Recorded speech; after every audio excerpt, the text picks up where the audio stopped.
안녕하세요, 물묵상. 오늘은 사도행전 14장 1절부터 7절 말씀 보도록 하겠습니다. 네, 이제 바울은 비시디아 안디옥에서 떠나요. 거기서 이제 박해를 받고 바나바하고 비시디아 안디옥이라는 지역에서 떠나서 이제 갈라디아 지역 내부죠. 이고니온, 지금 터키의 이제 코니아라는 도시입니다. 이고니온이라는 곳으로 가서 복음을 전하는데요. 이곳에서의 설교가 기록되지는 않았습니다. 왜냐하면 아마 비시디아 안디옥에서 한 설교하고 비슷한 내용의 설교였을 것이기 때문이죠.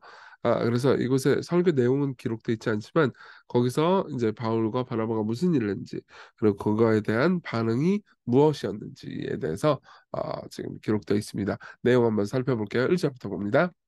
이에 이고니온에서 두 사도가 함께, 여기서 함께라고 번역됐는데 그리스어에서 보면은 이제 그러니까 늘 하던 대로 평상시대로 이렇게 번역하는 것이 더 낫습니다. 그래서 NIV도 as usual 이렇게 번역이 돼 있어요.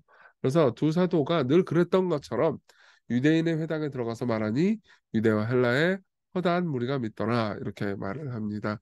그러니까 이게 이제 복음을 전하고 유대인들의 회당에 가가지고 말씀을 전하는 게 이 이제 사도들이 그냥 평상시 늘 했던 일이라는 거죠. 그래서 가서 전하니까 아마 비시디아 안디옥에서 전했던 내용과 비슷한 내용이었겠죠. 그러니까 유다와 헬라, 유대인들도 많이 믿고 이방인들, 헬라인들도 많이 믿었더라 그런 거예요. 그러니까 복음을 전할 때마다 이런 일들이 일어났습니다. 그러나 순종하지 아니하는 유대인들이, 그러니까 복음을 믿지 않는 걸 순종하지 않는다고 말해요. 그러니까 사실 우리의 궁극적인 불순종은 믿음 없는 게 궁극적인 불순종이에요. 그러니까 하나님의 말씀을 신뢰하지 않고 하나님을 신뢰하지 않기 때문에 우리가 수많은 불순종들을 낳기 때문이죠. 왜 우리가 막 탐욕스럽습니까? 왜 신자인데도 불구하고 탐욕스럽죠? 하나님의 돌보심을 안 믿기 때문에 탐욕스러운 거잖아요. 그렇죠? 그분이 돌보심을 믿으면은 내 쥔 손을 펼 수 있잖아요. 그죠? 그러니까 그런 것처럼 성경은 믿지 않는 것을 순종하지 않는다. 이렇게 이제 바로 직접적으로 연결시켜서 얘기해 주고 있습니다. 그래서 어쨌든 그런 유대인들이 이방인들의 마음을 선동하여 형제들에게 악감을 품게 합니다. 근데도 두 사도는 오래 있어요. 예, 견디는 거죠. 그러니까 거기서 아마 박해들이 소규모 박해들이 있었을 겁니다. 근데 있지만은 그럼 바로 도망가 볼 수도 있는데 절대 도망가지 않고 견디죠. 그래서 오래 있어 주를 힘입어 담대히 말하니 주께서 그들의 손으로 표적과 기사를 행하게 하여 주사 자기 은혜의 말씀을 증언하십니다. 그래서 여러 가지 방식으로 함께 하셔서 말씀을 잘 전하게 하시고 말씀을 통해서 변화되게 하시죠. 근데 역시 지금까지 계속 as usual 그랬던 것처럼 그 시내의 무리가 나뉘어서 유대인을 따르는 사람도 있고 두 사도를 따르는 사람도 있었습니다. 그리고 이방인과 유대인과 그 관리들이 두 사도를 모욕하며 돌로 치려고 달려들어요. 그러니까 뭐 이제 복음은 항상 어디를 가든 갈등을 결국 또 일으키기도 하거든요. 복음을 순종하는 사람과 순종하지 않는 사람들 사이에. 그래서 어쨌든 순종치 않는 사람들이 이제 두 사도를 능욕하면서 모욕하면서 죽이려고 듭니다. 근데 두 사도는 미리 알고 있었어요. 그래서 그들이 알고 도망하여 루가오니아의 두 성 루스트라와 더베와 그 근방으로 가서 거기서 복음을 전하니라. 이렇게 이야기를 합니다. 루스트라라는 이 단어를 기억해 놓으십시오. 자, 이게 전체적인 내용이고요. 이 내용을 통해서 도대체 성경은 뭘 우리에게 적용하고 싶은 걸까요? 자, 우선 우리가 생각해야 되는 것은 섭리를 신뢰하는 삶입니다. 보세요.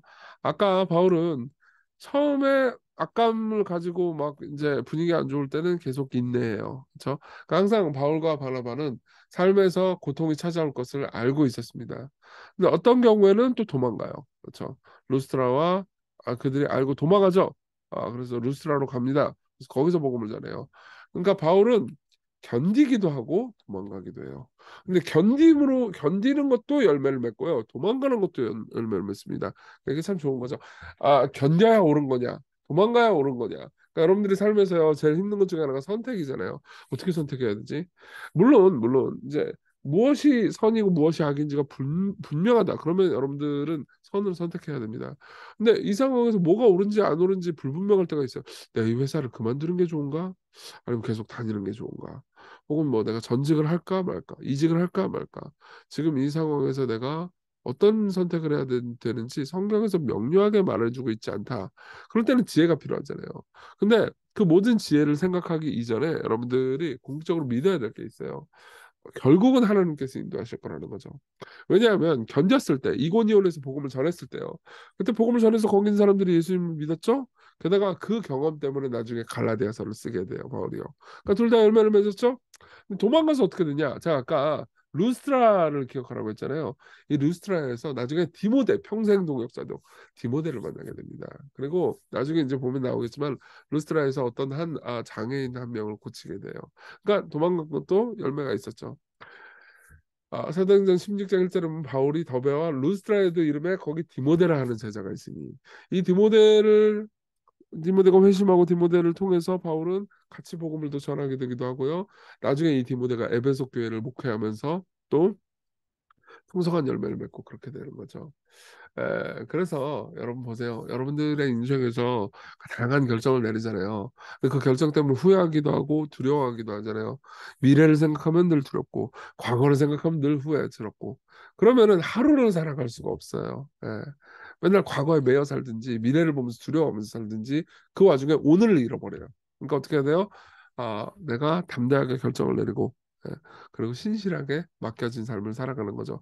사실 지난번에 제가 그랬잖아요. 하루를 살고 할 수 있는 데까지 하고 죽게 맡기라고요. 그렇죠? 저기 진리를 똑같이 적용을 하는 겁니다. 잠언 16장 9절 사람이 마음으로 자기의 길을 계획하더라도 그의 걸음을 인도하시는 분은 여호와다. 그렇죠? 이렇게 얘기합니다. 존 버년의 말을 좀 들어드릴게요. 이 문제에 대해서 결정의 문제에 대해서 당신은 마음속 생각대로 처신해도 좋다. 피하고 싶은 마음이 든다면 피하라. 견디고 싶은 마음이 든다면 견뎌라. 진리를 부인하지만 않는다면 어떻게 해도 좋다. 그리스도께서 때로는 몸을 피하셨고 때로는 견디셨다. 그러므로 당신이 피하다가 잡혔다고 해도 하나님과 사람에게 분을 품지 말라. 하나님께 분을 품지 말아야 될 것은 당신들은 하나님의 종이며 생명과 모든 것은 하나님의 소유이기 때문이다. 또 사람에게도 분을 품지 말아야 될 것은 사람은 단지 하나님의 막대기일 뿐이며 그 일로 하나님께 당신에게 선을 행하도록 작성되었을 뿐이기 때문이다. 피했는가? 기뻐하라. 잡혔는가? 기뻐하라. 상황이 망했는가? 기뻐하라. 상황이 잘 됐는가? 기뻐하라. 잔인하죠? 상황이 어느 쪽으로 진행되든지 기뻐하라는 말이다. 이게 존 버니언의 말입니다. 존 버니언은 삶에서 엄청난 고난을 당했어요. 베드포드 감옥에서 8년 동안 갇혀 있었죠. 그리고 그 감옥에서 8년 동안 갇혀 있을 때 선로 역정을 써요. 그래서 수많은 열매를 맺었죠. 여러분, 이걸 생각할 때 예수 그리스도를 생각하십시오. 그분이요. 능히 우리를 보호하사 거침이 없게 하시고 영광 앞에 흠이 없게 우리를 서게 하실 겁니다. 무슨 말이에요? 그 예수 그리스도 그 홀로 구주 홀로 하나이신 하나님께 주 예수 그리스도로 말미암아 영광과 위엄과 권세가 영원 전부터 있을 그저다. 예수 그리스도로 말미암아 이 일이 일어난다는 거죠. 그렇죠? 보세요.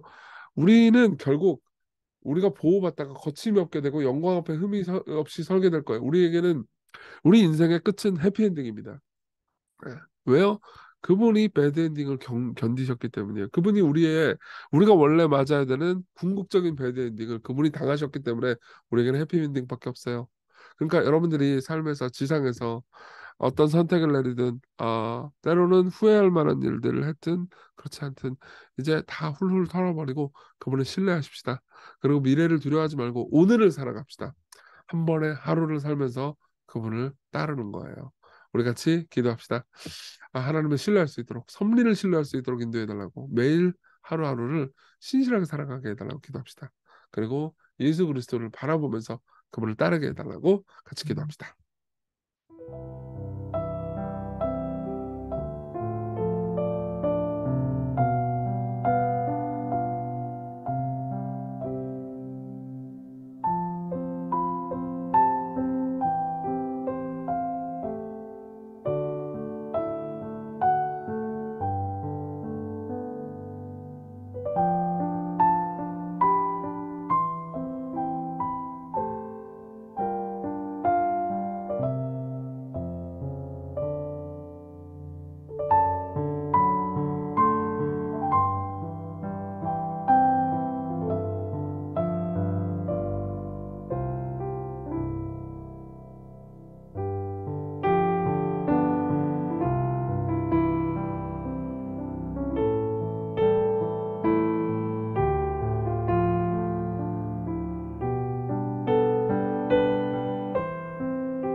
기도하겠습니다. 하나님 아버지, 오늘을 살아갈 힘을 주십시오. 우리는 종종 어떤 결정을 내려야 할지 모르고 방황하다가 후회하기도 하고 겁쟁이가 돼가지고 아무것도 결정하지 못하기도 합니다. 그렇지만 하나님, 우리의 삶에 하나님이 배후에 있음을 기억하게 해주세요. 그리고 오늘을 담대히 신실하게 인내하며 살아가게 해주세요. 예수님 이름으로 기도했습니다. 아멘. 네, 하나님의 은혜 안에서 오늘 기쁜 하루 되셨으면 좋겠습니다.